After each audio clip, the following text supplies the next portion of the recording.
tertib, kita mulai berhubung waktunya sudah cukup larut malam, jam 20.15. Bismillah, assalamualaikum warahmatullahi wabarakatuh. Alhamdulillahirabbil alamin. Wassalatu wassalamu ala asyrafil anbiya'i wal mursalin, habibina wa maulana Muhammadin wa ala alihi wa ashabihi wa man tabi'ahum bi ihsanin ila yaumiddin. Usikum wa iyaya nafsi bitaqwallah, faqad fazal muttaqunal mu'minun. Yaqulu tabaraka wa ta'ala fi kitabihil karim, ba'da an a'udzu billahi minasy syaithanir rajim. Ya ayyuhalladzina amanu taqullaha haqqa tuqatih wa la tamutunna illa wa antum muslimun. Wa qala fi ayatil ukhra, ya ayyuhalladzina amanu taqullaha wal tanzur nafsum ma qaddamat lighad wattaqullaha innallaha khabirum bima ta'malun. Wa qala Rasulullah sallallahu alaihi wasallam fi hadis as-sarif, man yuridillahu bihi khairan yufaqihu bid-din. Wa ba'd, khati fid-din, jamaah pengajian kalam yang mudah-mudahan diberkahi oleh Allah Subhanahu wa taala. Alhamdulillah, pada kesempatan yang berbahagia ini, di tempat yang mubarak ini, insyaallah Allah Subhanahu wa taala masih berkenan mengumpulkan kita semuanya untuk hadir di majelis yang sudah kita sepakati untuk mengadakan majelis ilmu di gedung SDIT Fajrul Islam. Mudah-mudahan apa yang kita lazimi, yang berusaha kita istiqomah ini senantiasa mendapatkan ridha dari Allah Subhanahu wa taala. Amin, Allahumma amin. Salawat seiring salam semoga tetap terlimpah ruah kepada uswah hasanah Nabi besar Muhammad sallallahu alaihi wasallam, kepada keluarganya, sahabatnya, dan kita juga mengharapkan syafaatnya yang dijanjikan nanti pada yaumul qiyamah. Amin, Allahumma amin. Sebelumnya saya selaku panitia mengucapkan ahlan wa sahlan, juga mengucapkan banyak-banyak terima kasih atas kehadiran Bapak sekalian, dan juga sekaligus menginformasikan bahwasanya sampai hari ini Bapak Ketua Majelis belum bisa hadir karena sedang diuji oleh Allah Subhanahu wa taala, masih sakit. Mudah-mudahan kita tidak lupa untuk mendoakan beliau untuk agar supaya diberi kesehatan selalu oleh Allah Subhanahu wa taala. Amin, Allahumma amin. Untuk malam ini seyogyanya, sejatinya materinya tazkiyatun nufus yang biasanya diampu oleh Al-Ustadz Salahuddin, Mas. Salahuddin dari Sukoharjo. Sragen ya. Qadarullah, beliau hari ini masih pulkam mudik karena memang statusnya masih kuliahan plus juga penugasan. Jadi insyaallah sebagai pengganti saya akan berusaha untuk menemani panjenengan semua. Untuk malam ini masih tetap dalam materi tazkiyatun nufus, atau bahasa kita konsep pencucian jiwa. Untuk malam ini saya menggunakan panduan buku yang ditulis oleh Syekh Dr. Ahmad Farid, yang beliau mengumpulkan dari tulisan-tulisan para ahli yang punya keunggulan di dalam tema tazkiyah. Di antaranya Imam Syamsuddin Ibnu Qayyim Al-Jauzi, kemudian Imam Al-Ghazali, kemudian Ibnu Rajab Al-Hambali. Beliau menyusun buku ini dengan harapan ringkasan-ringkasan beliau ini dalam buku yang lumayan cukup tipis ya bagi kalangan thalabul ilm, bisa memberikan kontribusi manfaat buat kita semuanya. Mengingat kalau kita belajar buku tentang konsep tazkiyah pada buku-buku induk ya terlalu, lihat bukunya aja udah tebel-tebel gitu ya. Jadi mungkin orang-orang tertentu saja yang mungkin menyempatkan dan punya kompeten untuk bisa mempelajari secara sempurna. Ya, kita sebagai thalabul ilmi yang walaupun mungkin secara basic itu adalah dari, bukan kebanyakan mungkin dari kita, bukan dari orang-orang yang mengenal secara ilmu kemadrasahan ataupun ilmu kepondokan, tetapi hal-hal yang seperti ini adalah sesuatu yang sering kita dengar, yang sering kita kaji bersama juga bersama para kiai, para guru-guru kita. Tip sebagai MC plus juga sebagai pemateri malam ini, insya Allah kita buka untuk ta'lim kitab pada kesempatan malam hari ini dengan bacaan basmalah. Bismillahirrahmanirrahim. Selanjutnya sedikit memulai dari muqaddimah yang ditulis oleh sang penulis Dr. Ahmad Farid. Beliau setelah bertahmid dan bersolawat kepada Rasulullah SAW, beliau kemudian memberikan sebuah ulasan. Amma ba'du lima kana minal muhimmat, disebabkan apa yang adalah perkara ini sesuatu yang penting, al-muhimmat allati bu'itsa biha an-nabi sallallahu alaihi wasallam bihadil ummah, yaitu Muhammad sallallahu alaihi wasallam, yang mana Rasulullah sallallahu alaihi wasallam, Nabi Muhammad sallam itu diutus dengannya, yaitu dengan tazkiyatun nufus, dengan juga membawa konsep penyucian jiwa, kama qala azza wajal, sebagaimana yang difirmankan oleh Allah Subhanahu wa taala, mumtinan bi ba'sihi, sebagai bentuk penghargaan terhadap pengutusan beliau sallallahu alaihi wasallam. Di dalam surah Al-Jum'ah ayat yang kedua, Allah Subhanahu wa taala berfirman, A'udzubillahi minasyaitonir rajim. Huwallazi ba'atsa fil ummiyina rasulan minhum yatslu 'alaihim ayatihi wa yuzakkihim wa yu'allimuhumul kitaba wal hikmata wa in kanu min qablu lafi dhalalim mubin. Yang terjemahannya, dialah Allah alladzi ba'atsa fil ummiyyin, yang telah mengutus di kalangan kaum ummiyyin. Ya, ummiyyin ini bukan berarti orang-orang yang bodoh ya.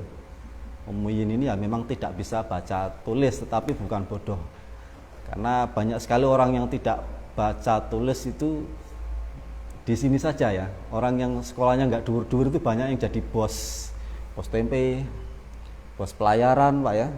Kemudian bos ya banyak sekali ya, bos macam-macam. Tanpa harus label seorang yang meniti jenjang pendidikan yang mungkin bagi kita secara formal ada dari SD sampai S, SMA, S1, S2, S dan seterusnya. Jadi kata-kata ummiyyin ini memang tidak bisa bahasa tulis, kaum yang tidak bisa baca tulis, tetapi mereka adalah orang-orang yang pandai. Bahkan kalau kita lihat sejarah bagaimana Rasulullah diutus itu, kaum Arab ketika itu orang yang paling juara di dalam bersair ya. Sehingga Al-Quran ini banyak diwarnai dengan bahasa-bahasa syair ya. Karena memang yang lagi ngetren pada zaman itu adalah zaman diunggulkannya syair. Sebagaimana ketika dulu Nabi Musa diutus, itu yang ngetren di kalangan kaumnya Nabi Musa ketika zamannya itu adalah persoalan tentang sihir. Nah, ini makanya Allah Subhanahu wa taala juga membahasakan ya bahasa syair ini sebagai sebuah ya bahasa yang memang itu juga sesuai dengan kondisi zaman ketika itu. Saya lanjutkan, ba'atsa fil ummiyina rasulan minhum, seorang utusan dari kalangan mereka, yatslu alaihim, yang membacakan atas mereka ayatihi, akan ayat-ayat Allah Subhanahu wa taala, wa yuzakkihim, dan membersihkan mereka, wa yu'allimuhumul kitaba wal hikmah, dan juga mengajarkan Alkitab, Al-Qur'an, wal hikmah. Al-hikmah di sini maknanya sebagaimana yang dijelaskan oleh Imam Asy-Syafi'i adalah as-sunnah. As-sunnah ya. Bahasa sunnah di sini adalah bahasa bukan berarti semua perbuatan Rasul itu disunahkan ya. Tapi as-sunnah itu adalah diantaranya al-hadis, tapi tidak semua hadis itu menjadi disunahkan. Seperti contoh Rasulullah SAW itu kan istrinya berapa? 9 Pak ya. Itu tidak disunahkan untuk kita untuk beristri lebih dari 4 ya. Jadi karena yang dinamakan dengan sunnah adalah makanah hukman syar'iyyan, apa yang sudah menjadi ketetapan hukum syar'i ya.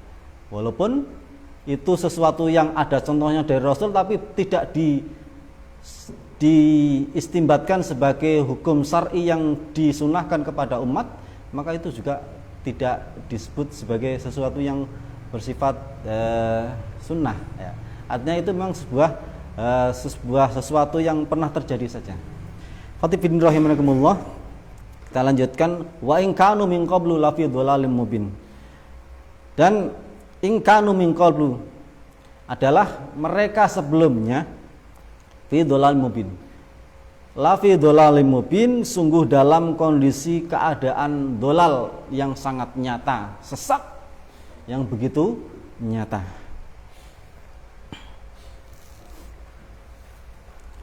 Fatibidin rahimakumullah. Sang penulis melanjutkan keterangannya, kana alaman yarjullaha wal yaumil akhir, ana ing atase wong kang padha ngarep-arep dumateng Allah Subhanahu wa taala lan dinane akhir, al ihtimam bi tazkiyatin nufus bistazkiyati nafsihi, adalah berihtimam, memperhatikan terhadap tazkiyah, penyucian terhadap dirinya, khasat secara khususnya. Waqad allaqallahu azza wajal, dan sungguh teman-teman Allah Subhanahu wa taala mengaitkan ya, falahal abdi, kebahagiaan, keberuntungan seorang hamba itu bitazkiyati nafsihi, dengan tazkiyah yang ada pada dirinya, dengan kesucian yang ada pada jiwanya. Jadi seorang hamba itu tidak akan pernah mendapatkan sebuah kebahagiaan, keberuntungan ketika hatinya, jiwanya itu kotor, ketika hatinya, jiwanya itu tidak bersih sebagaimana konsep yang ada di dalam pembersihan jiwa yang diajarkan oleh para ulama-ulama terdahulu. Wadzalika ba'da 11 qisman mutawaliyan, dan yang seperti itu Allah terangkan ba'da 11 qisman, setelah Allah Subhanahu wa taala di sini bersumpah sampai asyara qisman ya, ihda asyara qisman 11 kali mutawalian secara berurutan. Wala yujad fil Qur'an, dan tidak didapati di dalam Al-Qur'an bi akmalihi aksa min mutawaliyah, ya, dengan sesuatu yang lebih sempurna dari sumpah-sumpah yang berurutan ala hadhihin nusaq, atas tema yang seperti ini.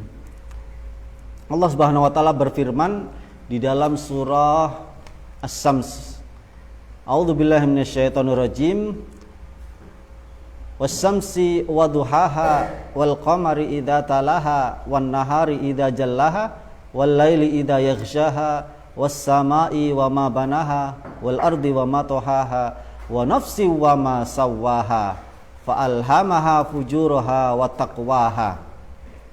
Jadi secara berurutan Allah Subhanahu wa taala bersumpah, ya, di dalam surah As-Sams ini, yang kemudian di situ ada kata-kata qad aflaha man zakkaha. Setelah sumpah yang berurutan tadi, Allah Subhanahu wa taala menyebutkan sungguh aflaha orang-orang yang, ya, aflaha man zakkaha, qad aflaha teman-teman beruntung, senang, bejo, man zakkaha orang yang mensucikan jiwanya, wa qad khaba man dassaha, dan betul-betul merugi orang-orang yang mereka itu mengotori jiwanya.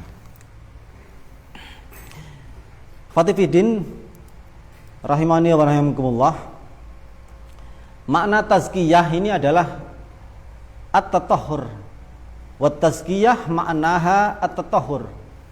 Makna daripada arti tazkiyah ini adalah at-tatahhur, ya. Kalau pernah mengenal istilah toharoh, ya, toharoh itu biasanya sesuci, ya, kalau bahasa Jawanya. Jadi kalau at-tatahhur di sini at-tazkiyah bimana at-tatahhur, yaitu penyucian. Wa ma'naha sumiyat shadaqatul mal bizzakah. Ya. Ini juga kata-kata ini digunakan pada istilah shadaqatul mal itu dengan istilah zakat. Sedekahnya harta itu dengan istilah zakah, ya, penyuci. Li'anna biha yutahhirul mal bi ikhraji haqqillahi fihi. Karena sesungguhnya dengan zakah ini harta itu akan disucikan dengan ikhraji haqqillah, mengeluarkan hak Allah Subhanahu wa taala padanya. Fatin fiddin rahimani wa rahimakumullah, itu sedikit tentang bagaimana secara ringkas apa makna di antara tazkiyah dan beberapa dalil pentingnya tentang kita mempelajari tentang apa itu tazkiyah nufus, apa itu konsep penyucian jiwa. Karena sesungguhnya kita kadang juga merasakan, ya, sudah banyak ilmu yang kita gali, yang kita pelajari, juga sudah banyak barangkali ibadah-ibadah yang sudah kita lakukan. Dari ibadah yang nyenengke, ibadah yang nyenengke apa, Pak? Nikah, ya, nikah, makan, minum, berkumpul sama teman-teman, ataupun ibadah-ibadah yang mungkin terasa berat bagi sebagian orang, tapi terasa nyaman bagi sebagian orang. Dari banyaknya ilmu yang sudah kita gali, kita pelajari, dari banyaknya amal soleh, ibadah-ibadah yang sudah kita kerjakan, itu terkadang sampai sejauh itu pun kadang kita belum bisa merasakan yakin nikmatnya dalam sebuah keyakinan yang kuat. Belum bisa merasakan khusyuknya ketika kita sholat. Sudah banyak sholat sunnah, tahiyatul masjid, sunnah, ya macam-macam. Tapi terkadang kekhusyukan, kenikmatan di dalam sholat itu sendiri kadang belum kita dapatkan. Nah, ini ada apa? Apakah karena masih banyaknya kotoran-kotoran yang menempel, yang kemudian itu menjadi sawaib, menjadi sesuatu yang menghalangi dari tembusnya kenikmatan kekhusyuan pada diri kita, kemudian nyaman menggantungkan sesuatu, keyakinan, tawakal hanya murni kepada Allah Subhanahu wa taala. Di antara hal-hal yang pertama yang dikupas oleh para ahli dalam bab tazkiyatun nufus, mereka menempatkan bab keikhlasan. Keikhlasan ini pada bab-bab awal. Awalam mereka yang lebih tahu kenapa kok diletakkan pada bab-bab awal. Sementara kalau dibilang ikhlas, kalau ditanya, Mas, jenengan kita ngaji, kita punya istri, kita makan, minum, sholat, itu landasan dasar utamanya itu dengan keikhlasan ibadah atau disertai dengan campuran yang lainnya? Mungkin sebagian kita jawab, oh ikhlas kalau yang enak-enak. Tapi saya ngerasa abot-abot ya ikhlas campur gerutu. Mungkin seperti itu. Tip, sambil kita menikmati apa yang ada, marilah kita sedikit masuk kepada pembahasan tentang permasalahan ikhlas ya. Insya Allah nanti kita sampai jam 9-an kurang lebih, karena kita tadi mulai jam 8:15. Tip tentang ikhlas, definisi ikhlas ini banyak ya. Definisi ikhlas ini ternyata ada banyak. Kita baca satu persatu ya, mari, agar supaya kita ketika mengetahui ilmu itu banyak ragamnya. Seperti jenengan coba kalau ditanya, Mas, fungsinya uang itu untuk apa? Ustaz, fungsinya uang itu untuk alat tukar barang. Ada jawaban lain? Ini benar. Ada yang jawab barangkali untuk memberikan upah jasa, betul. Ada mungkin yang bilang untuk ngedemi seorang istri kalau marah ditempel pakai uang, adem. Barangkali ada yang seperti itu. Semuanya benar. Ini diantara fungsi uang. Kemudian itu bermacam-macam ya. Jadi ilmu itu beragam sekali dari sisi-sisi pengetahuannya. Termasuk diantaranya tentang definisi ikhlas. Coba kita satu persatu kita gali, kita kupas apa yang diterangkan oleh para ulama-ulama dalam hal tazkiyah ini. Al-ikhlas yang pertama adalah huwa tajridu qasdut taqarrub ilallahi azza wajal. Ya. Yang dinamakan dengan keikhlasan. Ya. Jadi nanti biar kita banyak referensi. Ikhlas ki apa to, Mas? Ikhlas ki orang ngarep ki apa-apa. Apa yo? Oke, kita bahas saja. Adalah tajridu qasdit taqarrub, memurnikan ya, tajrid, memurnikan tujuan untuk bertakarub kepada Allah Subhanahu wa taala an jami'is sawaib, dimurnikan dari segala semua sesuatu yang bisa mengotori tujuan awal, yaitu memurnikan tujuan hanya untuk bertakarub kepada Allah. Jadi ketika kita beramal itu ikhlas ya murni untuk bertakarub kepada Allah, murni mencari ridha Allah Subhanahu wa taala. Kemudian di antara definisi yang lain, waqila huwa ifradullahi azza wajal, mengesahkan Allah Subhanahu wa taala bil qasdi, pada satu tujuan. Jadi tidak menduakan dalam tujuan. Fit ta'at, di dalam amalan-amalan ketaatan. Jadi mutlak apa yang kita tuju ketika kita berbuat amal soleh, amal kebaikan itu mutlak kita satu tujuannya yaitu Allah Subhanahu wa ta'ala. Kemudian ada juga definisi yang lain. Huwa nisyanu ru'yatil khalqi bidawamin nadri ilal khaliq, yaitu melupakan semua pandangan makhluk, semua penilaian, komen, apapun respon makhluk itu ya selain Allah Subhanahu wa ta'ala. Bidawamin nadri ilal khaliq, dengan senantiasa dawam berusaha untuk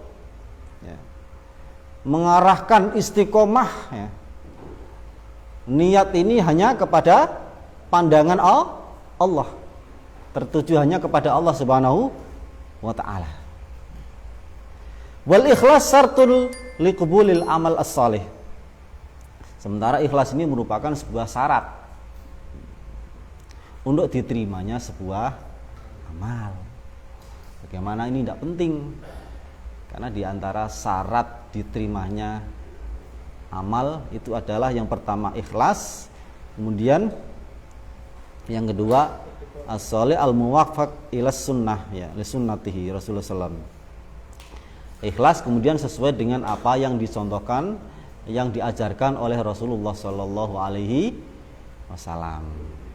Makanya ini persoalan-persoalan yang sebenarnya itu simple, tetapi nanti pada prakteknya harus banyak riyadhah, harus banyak latihan-latihan, ya, agar supaya kita itu nanti bisa ketika menghadapi bentuk apapun amanat ujian dari Allah Subhanahu wa ta'ala ini betul-betul memang sandarannya, tawakalnya kepada Allah Subhanahu wa ta'ala. Ini juga sebagaimana yang difirmankan oleh Allah Subhanahu wa ta'ala di dalam surah Al-Bayyinah ayat yang kelima. A'udzubillahi minasyaitonirrajim. Wa ma umiru illa liya'budullaha mukhlishina lahuddin hunafa'a. Dan tidaklah mereka diperintahkan kecuali hanya untuk beribadah kepada Allah Subhanahu wa ta'ala, ya, dengan berusaha untuk tetap menaati terhadap di jalan din yang lurus. Jadi menjaga keikhlasan juga berusaha untuk berada di rel-rel jalan agama yang lurus. Ada satu hadis yang dimaktub di dalam kitab ini, an Abi Umamah radhiyallahu an. Di sini diriwayatkan oleh Abi Umamah. Qala jaa rajulun ila Rasulullah sallallahu alaihi wasallam. Satu ketika datang seorang kepada Rasulullah sallallahu alaihi wasallam. Kemudian faqala, nanya, ara'aita rajulan, ya Rasul, bagaimana pendapat engkau? Maksudnya adalah ada perkara begini, bagaimana ya Rasul? Seorang rajulan aghazan yaltamisul ajr wa dzikr. Seorang yang berperang itu karena ingin upah dan juga ingin ada ketenaran, tersohor, ya. Wa dzikr, ingin dipuji, ada yang terkenal. Malahu, bagaimana dengan orang tersebut?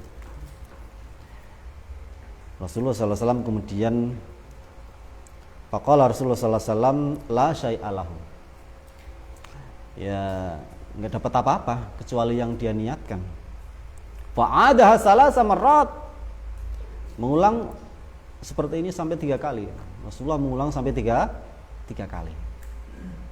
Ini berarti sesuatu yang urgent, ya, ketika diulang sampai 3 3 kali. Wa yaqulu Rasulullah sallallahu alaihi wasallam la syai'a lahu summa qala innallaha azza wa jal la yaqbalu minal amal illa ma kana lahu khalisan wabtaghi bihi wajhah. Rasulullah sallallahu alaihi wasallam kemudian bersabda, sesungguhnya Allah Subhanahu wa taala itu tidak menerima dari amalan illa ma kana lahu khalisan, kecuali yang amalan itu memang betul-betul ikhlas. Wabtaghi bihi wajhah, dan hanya mengharapkan kepada wajah, kepada ridha Allah Subhanahu wa taala semata. Di sini diriwayatkan oleh Abu Dawud dan Nasa'i isnadin jayyidin, dengan sanad yang baik. Kemudian ada juga satu hadis ya, yang ini masih berkaitan dengan permasalahan tentang keikhlasannya.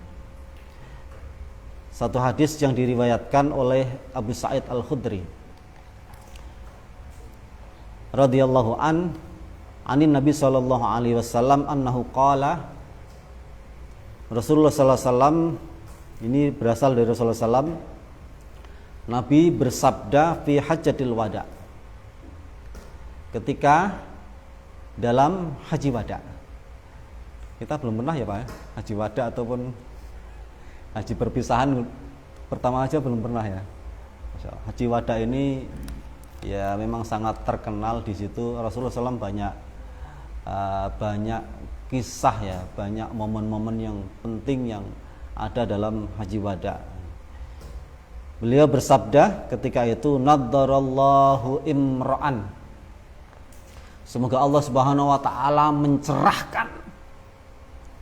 Naddara itu maknanya mencerahkan ya, menceriakan, sebagaimana dalam ayat wujuhu yawma idzin nadhirah ila rabbiha nadhirah. Pada waktu itu, hari itu, para penduduk surga itu mukanya berseri-seri. Ila rabbiha nadhirah, mereka akan melihat, bertemu dengan Tuhannya. Naddarallahu imra'an, Allah Subhanahu wa taala akan mencerahkan seseorang ya, sami'a maqalati, yang mendengar akan makolahku. Makolahku itu ya apa yang dibawa oleh Rasulullah. Faba'aha, kemudian orang tersebut berusaha untuk menjaganya. Artinya menjaganya ya juga ada yang menghafalnya, ada yang kemudian mengamalkannya, menjaga apa yang dia dapatkan dari Rasulullah, dari makalah Rasulullah SAW. Farubba hamil fiqhin laisa bifaqihin, karena berapa banyak orang yang membawa sebuah pemahaman tapi nggak paham. Barangkali seperti saya ya. Saya ngomong ngalor ngidul tentang persoalan ini mungkin karena saya bukan pakarnya dan mungkin belum kapasitas kualitasnya berbicara tentang tazkiyatun nufus. Bisa jadi orang yang mendengar terhadap apa yang saya jelaskan ini bisa jadi lebih bisa meresapi atau bisa memahami makna apa yang saya terangkan daripada saya selaku yang menjelaskan atau membawakan berita ini. Ini bisa jadi. Farubba hamil fiqhin laisa bifaqihin. Salasun la yaghillu alaihna qalbun mri'in mu'min. Ada 3 perkara. Itu la yaghillu alaihina qalbun mri'in mu'minin. Yang tidak akan ada ghil atasnya hati seorang mukmin. 3 perkara ini kalau ada padanya, pada seorang tersebut, maka insya Allah tidak akan ada ghil. Ghil itu ya ada yang mengartikan dengki, ada hasad ya, sesuatu yang nggak enak lah pokoknya di hati. Makanya kalau kita semakin banyak beban di hati berupa ghil, cemburu boleh mas ya, nggak apa-apa. Tapi kalau ghil, hasad ini sesuatu yang memberatkan hati kita, nambahi abote ati newe sabot uripe tambah abot. Karena banyaknya tanggungan seperti itu. Yang pertama adalah ikhlasul amal lillah. Ikhlas ngamal krana ngarep dumateng ridhone Gusti Allah. Beramal ikhlas hanya mengharapkan semata-mata keridhaan Allah Subhanahu wa taala. Ya, memang di antara riyadhah untuk kita latihan ikhlas itu ya perlu menghilangkan beberapa banyak kebiasaan jelek ya. Saya bilang kebiasaan yang mungkin kurang baik. Di antaranya yang pertama ingin dikenal, ingin diketahui ketika beramal soleh. Ya kalau ada yang tahu tidak masalah, cuma ingin diketahui ini sesuatu yang kadang bisa menimbulkan masalah. Dalam hal amal sifatnya fardu itu memang bagus, boleh dijaharkan seperti sholat jamaah. Tapi hal-hal yang sifatnya amal-amalan sunnah, maka semakin banyak orang tidak tahu itu semakin banyaknya amalan spesial yang sebenarnya kita tabung hanya di sisi Allah. Karena banyaknya yang dilihat orang itu nanti bisa kadang ngepek. Tapi semakin banyak amalan sunnah yang tidak dilihat oleh orang yang kita lakukan itu, insya Allah semakin banyak amalan spesial yang nanti akan menjadi tabungan di sisi Allah. Kemudian ya banyak ya tidak ingin diketahui amalan oleh manusia, tidak ingin dilihat karena kadang bermasalah ini. Tetapi memang pada hal-hal tertentu memang karena sebuah tuntutan ya.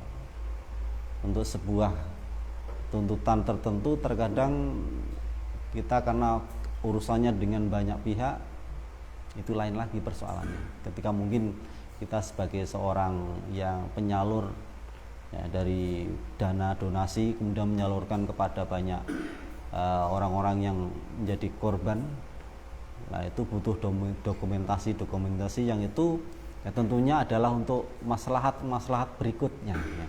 Bukan semata-mata untuk kepentingan pribadi-pribadi kita. Itu pembahasannya sudah melebar ya, bukan cukup wilayah ingin dilihat ya. Tapi ada pertimbangan-pertimbangan yang lain. Kemudian yang kedua, yang pertama al-ikhlas al-amal lillah. Yang kedua al-munasahah li'a'immatil muslimin. Memberikan nasihat ya, kita orang yang memberikan nasihat itu karena bentuk loyalitas. Ada kepedulian terhadap para pemimpin pemegang kekuasaan yang mereka punya kekuasaan atas orang-orang kaum muslimin. Ini karena ada sebuah kepedulian. Kepedulian, ada loyalitas untuk islahul ummah bersama-sama. Itu yang kedua. Kemudian waluzumu jama'atihim. Yang ketiga adalah melazimi jamaah mereka. Jadi melazimi sebuah jamaah untuk amal jamaah itu bagus. Tapi saya pernah dengar gini, ada satu tulisan yang cukup bagus dari teman saya, tidak tahu apakah dia nulis dapat dari mana atau memang itu keluar dari tulisan beliau sendiri. Beliau pernah ngomong gini, pernah nulis, kita ini masih dalam level makom persaudaraan jamaah saja, belum tingkatan Islamiyah. Ketika catatannya, ketika kita tidak merasa tergerak ketika yang disakiti bukan dari golongan ataupun dari jamaah kita. Jadi ketika ada seseorang yang itu bukan dari jamaah kita, bukan dari kelompok kita, bukan dari komunitas kita, ya, itu kemudian ada dari antara mereka yang tersakiti, dan kita tidak terusik, kita tidak ada kepedulian, dan ketika ada di antara teman kita itu kemudian yang tersakiti, terzolimi, kemudian baru kita teriak, mana ukhuwah Islamiyah? Maka sesungguhnya yang seperti itu level persaudaraan kita baru selevel makom ikatan persaudaraan level jamaah, bukan Islamiyah, bukan ukhuwah Islamiyah. Jadi marilah kita semakin lebarkan kepedulian kita. Ala kulli hal, semua yang berbau baik itu insya Allah malaikat gak akan lupa untuk mencatat itu sebagai sebuah kebaikan. Karena sungguh hidup ini kan famay ya'mal misqala dzarratin khairan yarah wa may ya'mal misqala dzarratin syarran yarah. Gak akan ada yang sia-sia. Sedikit baik itu yang jelek maupun yang baik itu akan ada tulisannya. Malaikat bakal kelalen. Kalau mungkin kita mungkin kelalen, lupa terhadap mungkin amalan-amalan kita, bahkan mungkin utang kita, tapi malaikat nggak lupa. Mushafnya itu luar biasa, kata nanti diperlihatkan kepada pemiliknya.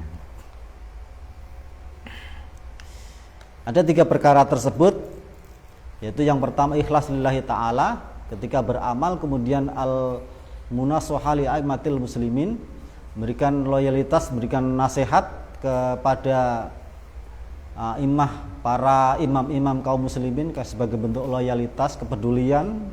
Kemudian luzumu jamaah, melazimi jamaah mereka, itu merupakan sebuah perbuatan-perbuatan, amalan-amalan yang insya Allah kalau 3 amalan tersebut itu dilakukan oleh seorang mukmin, maka insya Allah tidak akan ada ghil di dalam hati seorang mukmin. Wa ma'na anna hadhihi salasah, dan makna maksud dari 3 perkara ini tastaslihu biha al-qulub.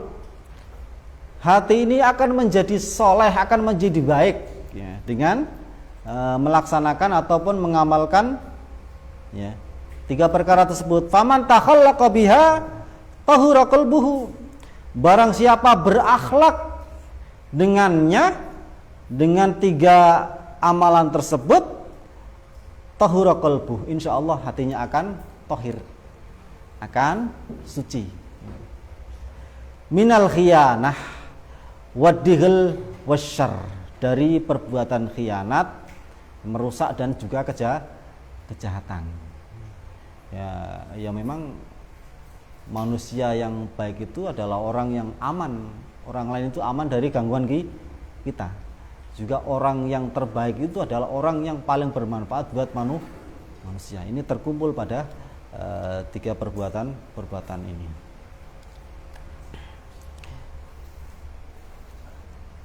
Fatifidin rahimani wa rahimakumullah. Sebelum waktunya sudah hampir habis, ketika kita membahas banyak permasalahan tentang bagaimana tadi tentang bagaimana definisi ikhlas, kemudian amalan-amalan apa yang bisa membantu untuk terwujudnya keikhlasan di dalam hati, maka di sini ada beberapa poin penjelasan yang ditulis oleh sang penulis ya. Ada satu penjelasan, fa inna ilajul ikhlas ya. Sesungguhnya obat bagi keikhlasan ya, itu di sini disebutkan kasru hudzudzin nafsi, obat agar supaya keikhlasan ini senantiasa terjaga sehat selalu. Itu adalah diantaranya pertama kasru hudzudzin nafas, ya, memupus semua ya harapan-harapan yang sifatnya adalah nafsiyah, hawa nafsu. Makanya kalau dibilang hawa nafsu, ini hawa nafsu atau ini sesuatu yang lillah, ya minimal kalau kita sebelum melangkah lebih jauh itu introspeksi, itu insya Allah hidup kita akan lebih terkendali.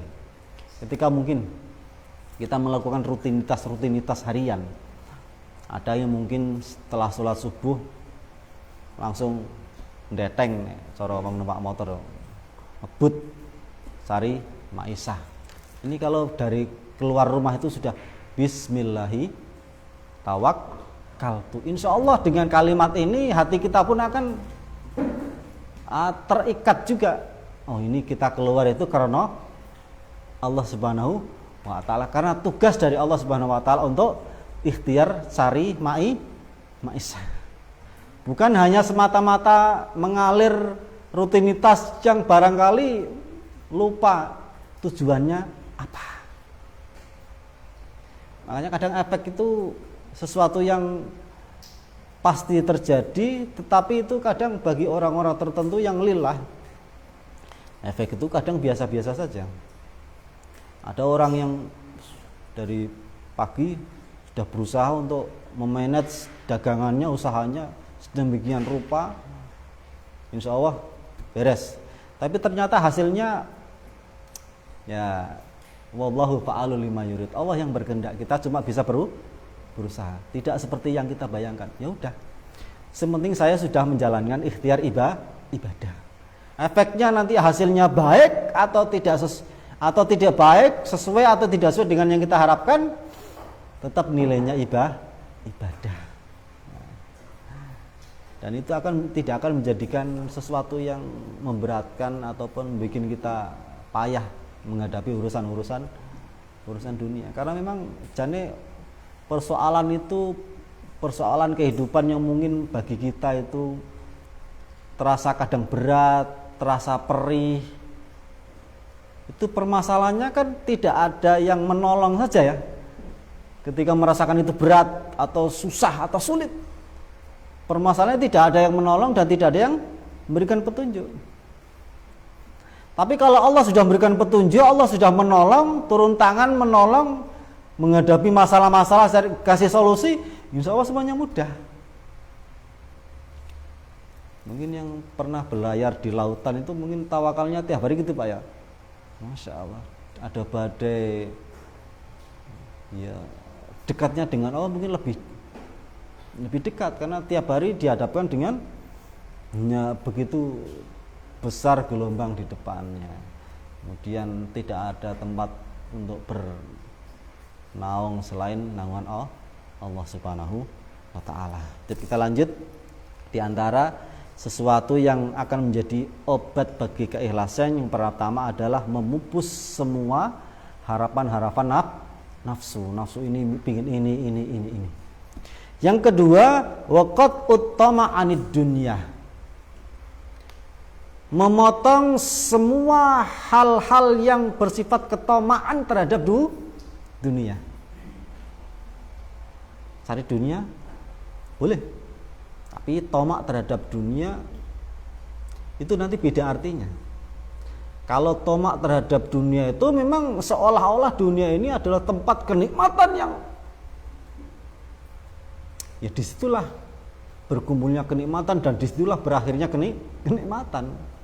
Sementara kalau kita berpikirnya itu adalah ad-dunya mazru'atul akhirah, dunia ini adalah ladang bagi kita untuk menuai nanti amal yang akan kita tuai di akhirat. Maka ketika kita mencari dari sesuatu yang disyariatkan dari ya perbuatan amalan di dunia, itu nanti akan beda.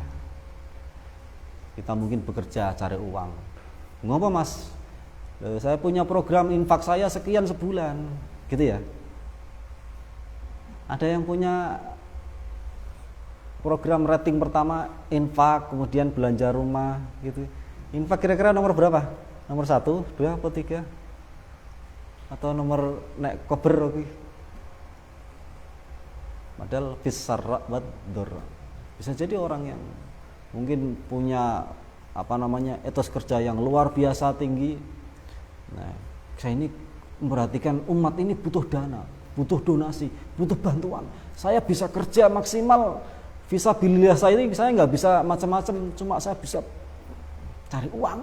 Nah, dengan uang sebanyak-banyaknya ini kemudian dialokasikan untuk fisabilillah. Insya Allah itu bukan kategori tomaud dunia, karena yang harta yang dia kumpulkan itu untuk fisabilillah, untuk kemaslahat umat. Beda dengan yang untuk memperkaya diri, untuk kesenangan hawa nafsunya, itu mungkin beda lain. Sama-sama etos kerjanya tinggi, sama-sama semangatnya, sama-sama tidak kenal kelah, sama-sama ya pantingane ndas go sikil ngundas, sama-sama seperti itu. Tapi karena landasan ilmu yang berbeda, maka nanti di sisi Allah pun berbeda penilaiannya. Kemudian yang ketiga, at-tajarrud lil akhirah, memurnikan pandangan hanya kepada akhirat. Artinya segala sesuatu yang kita upayakan, yang kita bahkan yang kita alami, itu kita jadikan sebagai acuannya ketika menghadapi sesuatu itu. Acuannya nanti adalah untuk menanam bekal untuk di akhirat, mengambil panen di akhirat. Masya Allah, kalau hari ini mungkin ada yang profesinya sebagai seorang pedagang, ya, plus sebagai seorang muharrid, ya, penggerak mobilitas umat, kemudian bisa macam-macam. Itu kalau tujuannya lil akhirah, maka insya Allah ketika orang ini kemudian kena fitnah, kena ujian, kemudian disuruh oleh Allah Subhanahu wa taala untuk istirahat, itu pahalanya tetap mengalir. Ya, disuruh istirahat itu kadang ada yang disuruh ke rumah sakit, istirahat dulu, ada yang disuruh ke penjara juga. Nah, karena yaitu bahasanya mungkin ini Allah ngasih kamu istirahat, tapi pahalanya tetap mengalir. Ini orang-orang yang seperti ini ya, luar biasa. Tiga hal tadi, yaitu yang terakhir adalah tajarrud lil akhirah, ya, memurnikan fokus hanya untuk kepentingan akhirat, ya.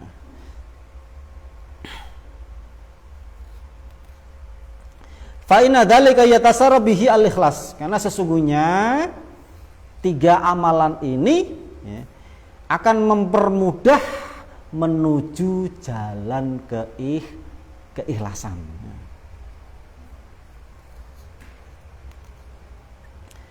Fatibidin rahimanakumullah. Barangkali mungkin kita banyak perbincangan, banyak kemudian sesuatu yang itu muncul menjadi was-was bagi sebagian kita.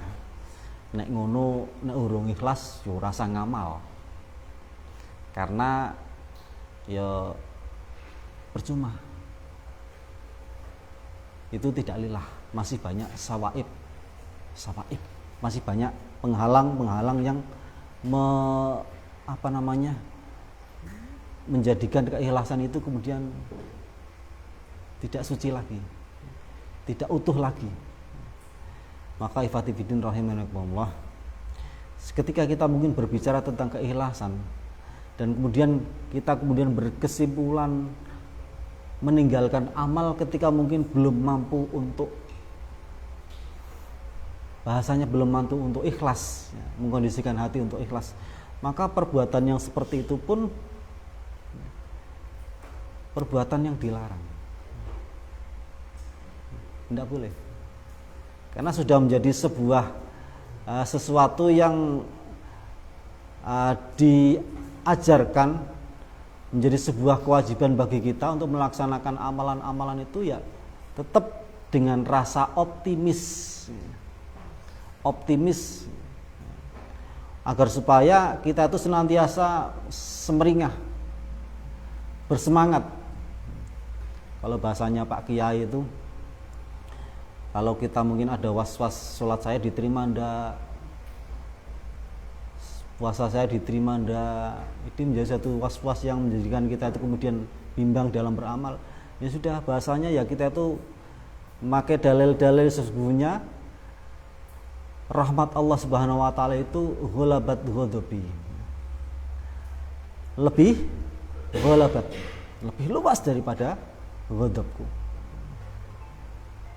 Sesungguhnya husnudzon terhadap Allah, husnudzon kita kepada Allah Subhanahu wa taala itu harus sesuatu yang kita kedepankan. Jangan sampai kita termakan oleh mungkin karena saking hati-hatinya tapi kebablasan. Nanti diterima atau enggak, diterima atau enggak. Kemudian ini menjadikan kita kemudian berhenti dari beramal. Maka yang seperti ini pun ya perlu menjadi sebuah pertimbangan ilmu bagi kita sendiri. Maksudnya ilmu tazkiyah itu, keikhlasan itu adalah tujuannya agar kita lebih introspeksi, lebih mengenal terhadap hal-hal yang mewarnai hati ini agar supaya tidak tercemari oleh sesuatu yang bisa menghalangi daripada keikhlasan hanya kepada Allah Subhanahu wa taala. Bukan untuk menjadikan amalan itu kemudian terhenti dan kemudian tawakuf, tidak melanjutkan amalan-amal soleh. Bahkan itu amalan soleh itu ada sesuatu yang diperintahkan Allah untuk bisa istiqomah, termasuk dalam masalah talabul ilmi. Watifidin rahimanakumullah. Mungkin sedikit ini yang bisa saya uraikan berkaitan dengan perbincangan pembahasan tentang keikhlasan. Mudah-mudahan yang saya sampaikan tadi minimal bisa menambah wawasan buat kita untuk semakin berhati-hati di dalam menata hati kita, tetapi juga jangan sampai kita menjadi orang yang was-was ya, saking wedine ya, saking hati-hati ini tapi terlalu kebablasan, kemudian berhenti dari amal dan tidak berbuat apa-apa. Mungkin ini yang bisa saya sampaikan. Mudah-mudahan Allah Subhanahu wa taala memberikan petunjuk kepada kita semuanya, memberikan manfaat terutama kepada saya pribadi dan panjenengan semuanya atas apa yang kita bahas barusan.